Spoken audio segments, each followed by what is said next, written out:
Prahara warisan Lina Jubaedah masih menjadi polemik selama bertahun-tahun. Bahkan kini jadi makin panas setelah Teddy Pardiana dinyatakan sebagai tersangka atas penggelapan aset berupa mobil Toyota Innova. Pihak Teddy pun mengajak untuk kembali melakukan mediasi agar mencapai mufakat demi kebaikan bersama sebagai sebuah keluarga. Hal ini pun sebenarnya disambut baik oleh pihak Rizky Febian, namun mereka mengajukan syarat sebelum mediasi dilakukan. Kita terbuka asal didasari dengan hati yang bersih dan kejujuran, ungkap Ferry F. Hudaya, kuasa hukum Rizky Febian. Mereka pun mengaku heran dengan beragam statement dari Teddy yang berubah-ubah. Hal ini pun yang mendasari munculnya laporan hingga akhirnya membuat Teddy jadi tersangka. Tidak ada kejelasan, oleh karena itu kita buat LP, tegasnya.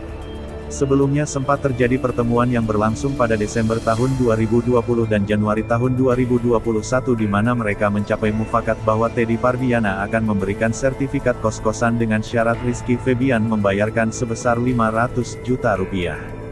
Ia meminta uang tersebut dengan dalih untuk mengganti uang miliknya yang juga digunakan untuk membeli kos-kosan itu. Tak hanya itu saja, Teddy juga berniat menggunakan uang tersebut untuk membeli salah satu aset almarhumah demi buah hati mereka, yakni Bintang.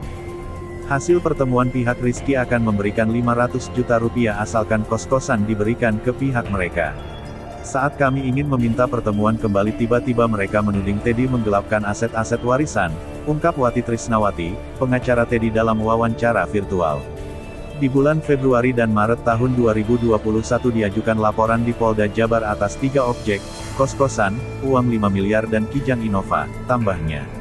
Wati pun heran kenapa mediasi yang berjalan dengan baik itu tiba-tiba saja rusak dan tak menghasilkan seperti apa yang awalnya mereka sepakati. Saya juga nggak tahu kenapa tiba-tiba jadi berantakan hasil mediasi kemarin, pungkasnya.